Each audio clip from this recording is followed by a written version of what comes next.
여러분,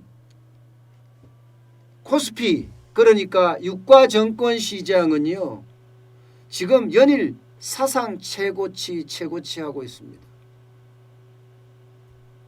진짜 엄청나게 올라가고 있어요. 도저히 저렇게까지 주식이 올라가느냐 이렇게 표현할 정도로 많이 올라가고 있어요.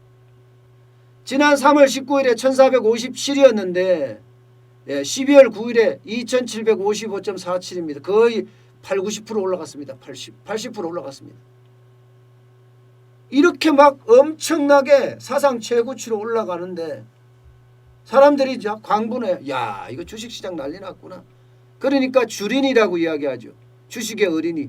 너도 나도 주식시장에 들어가서 주식 해보겠다고 이야기합니다. 제가 아는 지인도요.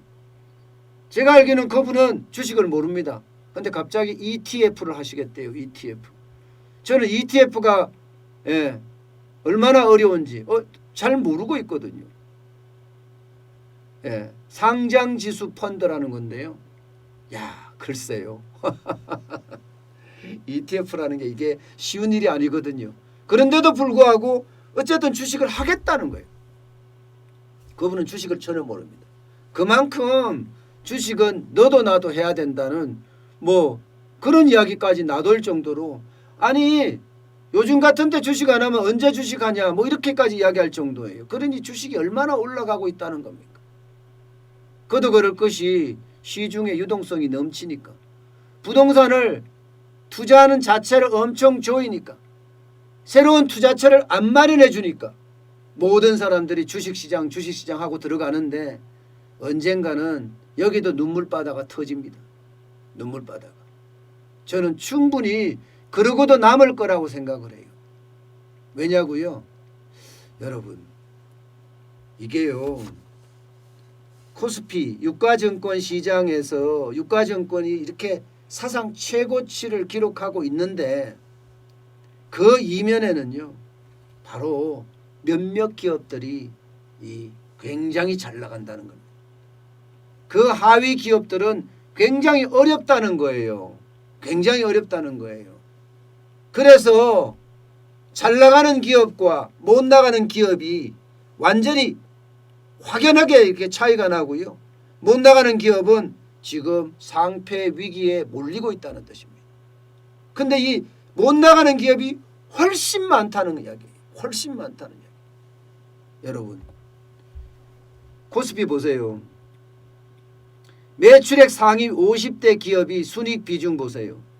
자, 2019년에 비중이 72.06%였습니다. 2020년 3분기에는요 76.42%까지 폭증했습니다. 그럼 결국은 매출액 상위 50개 기업의 순이익이 계속 올라가고, 순이익이 올라가면 올라가는 만큼 주가가 올라가니까 그만큼 주가가 올라간다는 이야기잖아요. 그럼 나머지는요? 나머지는 지금 코스피만 하더라도 800개 정도 있거든요. 800개. 그럼 750개는 어떻게 된다는 거예요? 750개는. 예. 코스닥도 마찬가지입니다. 코스닥도 지금 보시면 2019년 작년 3분기에 보면 36.55%가 매출 상위 50개 기업이 다 차지합니다. 순이익을. 그런데 2020년 3분기에는 50.39%까지 올라갔어요. 완전 폭증했어요. 여기는. 그야말로 코스닥에는 빈익빈 부익부가 엄청나게 갈린다는 이야기예요.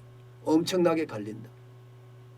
매출 상위 50개의 순이익만 늘어나지 나머지 기업들은 지금 굉장히 어렵다, 이런 얘기가 되는 겁니다.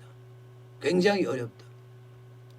결국 말입니다. 이렇게 되다 보니까 여러분 매출액이 점점 떨어지고 급기야는 이게 상장 실질 심사에 들어가는 그런 기업들도 굉장히 많이 늘어나고 있어요. 요즘요 주식시장에는요 청소효과라는 말이 떠돌고 있어요. 청소효과. 이 말은 반드시 기억을 해야 되는 게, 주식시장에서 청소효과란 말이 떠돈다는 이야기는 무슨 이야기예요? 결국은 한계기업, 좀비기업 다 이제 정리해 나간다는 거예요. 기업의 퇴출이 지금부터 일어난다는 거예요. 옥석가리기가 시작됐다는 겁니다. 그만큼 매출액이 떨어져서 순이익이 떨어지고 영업이익이 박살난 기업들이 지금 많다는 이야기입니다. 결국 청소효과에 쓰나미가 발생을 하면서 많은 기업들이 퇴출되지 않겠느냐 이런 이야기까지 지금 나오고 있는 상태입니다. 지금 현재까지 12월 8일 현재까지 보면요. 상장 기업의 실질심사 발생한 기업이 무려 54개나 됩니다. 54개. 코스피가 유가증권 시장이 8개고요. 코스닥이 46개입니다. 지난해가 41개였는데 훨씬 많아졌다는 거예요. 훨씬 많아졌다. 2018년 32개보다는 뭐 말도 못하게 많아졌죠. 2017년보다는. 문재인 정부 들어와서요. 기업은 적폐 세력이라고 하니까 그야말로 기업들이 다 박살나는 거예요. 코스피에 있는 시장에 올라갔던 기업이든 그렇지 않는 기업이든 말입니다. 여러분 이게요. 기업은요. 그야말로 관심을 가지고 먹고 사는 게 기업이에요. 그런데 기업이 이렇게 된다고 생각을 해보세요. 그만큼 어려워진다는 이야기잖아요. 자, 상장 실질심사 사유를 보면요. 배임 횡령이 15건이에요. 그 다음에 불성실 공시법인이 7건입니다. 5년 연속 영업 손실이 7건이에요. 여기에 대해 주된 영업 정지, 매출액 5억 원, 또 3억 원 미만 기업들 6건입니다. 여기서 중요하게 봐야 될 거는요. 주된 영업 정지예요. 주된 영업 정지가 올해가 6건이었습니다. 6건. 작년에 2건이었거든요. 이 주된 영업 정지라는 게 뭐예요? 6건이라는 게. 쉽게 말하면 수요가 부족해서 매출이 일어나지 않아서 지금 망해가고 있다는 거예요. 매출이 이게 뭐예요? 5억 원이에요. 매출액 5억 원. 상장 기업이 매출액 5억 원이 이게 말이 돼요, 여러분? 여러분 이걸 생각해야 돼요. 코스닥에 등록이 되든 코스피에 등록이 되든 이거는 굉장히 아주 면밀한 심사를 거쳐서 주식시장에 올린단 말입니다. 그러면 이 면밀한 심사라는 게 그 기업의 지금 현재의 경쟁력, 그리고 앞으로의 어떤 미래 가치, 그리고 성장성 이런 것까지 다 보는 거거든요. 그렇게 봐서 이 기업은 대한민국을 위해서도 좋고 투자자들이 투자하기 위해서도 좋은 회사야. 그렇기 때문에 상장시켜도 돼 하고 상장 허가를 내줘서 코스닥에 상장을 하든 코스피에 상장을 하든 상장을 한단 말입니다. 쉽게 말하면 검증된 회사들이라는 거예요. 근데 검증된 회사들이 1년에 지금 현재까지 54개가 이렇게 망가지고 있다는 이야기는요. 지금 기업에는 빈익빈 부익부가 굉장히 심각하다 이렇게 지금 봐야 합니다. 빈익빈 부익부가 굉장히 심각하다. 그만큼 지금 기업들의 경영 상황은 굉장히 어려워요. 실제 한국은행이 조사한 것 지난번에 한번 제가 보여드렸는데요. 보시다시피 외부 감사를 받는 기업이 한국은행이 추계로 보면 23,459개사입니다. 그중에 5,033개사가 지금 한계기업이에요. 한계기업이란 말이 1년 동안 벌어서 이자도 못 갚는 기업을 한계기업이라고 해요. 한국은행이 말할 때 한계기업은요. 이게 3년 동안 지속됐을 때예요.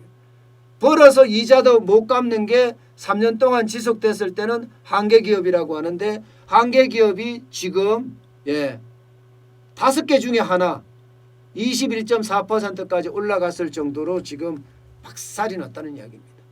지금 앞으로도 코스피에 상장사 회사든지 그렇지 않으면 코스닥에 상장된 회사든지 앞으로 더 어려워진다. 더 많이 망할 거다. 이렇게 지금 봐야 되거든요.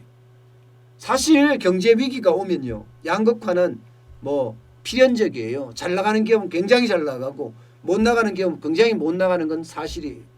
그러나 이게 아주 망할 정도로 심각하게 되는 경우는요. IMF 외환위기나 이럴 때 빼놓고 없거든요. 지금은 그 양이 굉장히 늘어났다는 거예요. 굉장히 많이 늘어났다.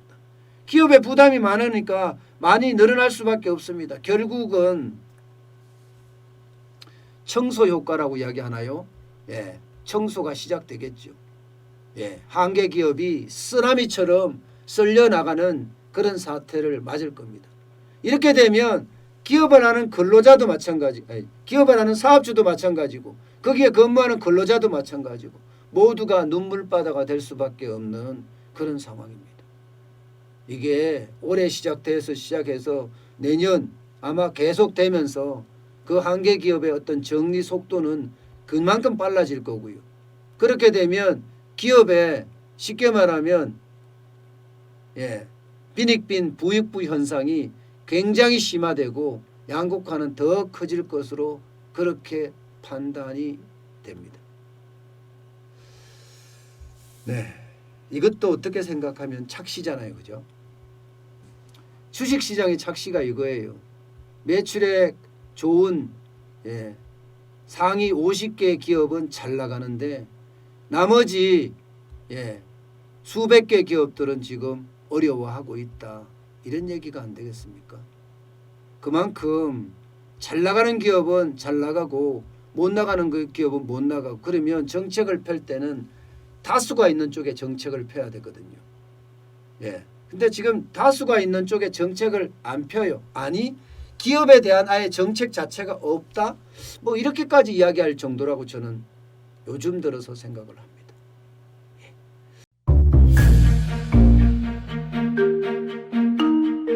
세종대왕과 샤넬 넘버5, 벤츠 자동차의 최고급 기종인 마이바흐의 공통점을 아시나요? 바로 침향입니다.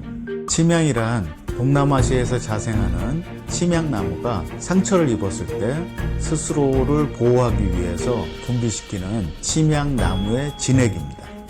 진침향은 태국산 침향과 러시아산 녹용, 그리고 국산 홍삼, 백봉령, 산수유, 당귀, 숙지향, 꿀로 이루어진 침향환으로 만성 피로나 또 스트레스, 기력이 저하된 직장인분들, 또 수험생들, 연세 드신 어르신분들이 드시면 좋은 환입니다. 진침향 여러분들께 자신있게 권해드립니다.